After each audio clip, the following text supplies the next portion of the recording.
একদিন সকালে ঘুম থেকে উঠে হাজার হাজার মানুষ জানলো তাদের চাকরি নেই, কারণ একটা ইমেইল।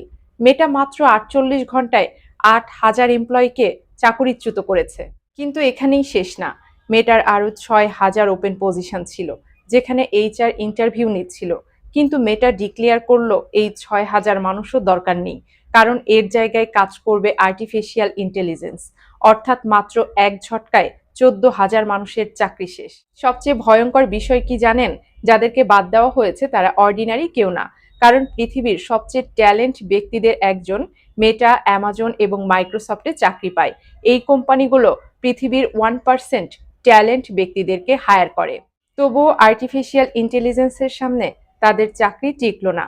অ্যামাজন গত বছর ছাঁটাই করেছে 30,000 এমপ্লয়ি, মাইক্রোসফট ছাঁটাই করেছে 15,000 এমপ্লয়ি।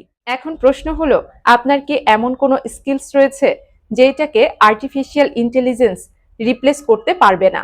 কারণ সামনে এমন একটা পৃথিবী আসতে চলেছে যেখানে কোম্পানির আকার বড় হবে, কিন্তু এমপ্লয়ি কমে যাবে। এখনো সময় আছে, নিজেকে আপডেট করুন, নতুন কোনো স্কিল শিখুন, নতুবা একদিন সকালবেলা ঘুম থেকে উঠে আপনিও পেতে পারেন একটি মেইল, যেটিতে লেখা থাকবে your job is no longer রিকুইরেড।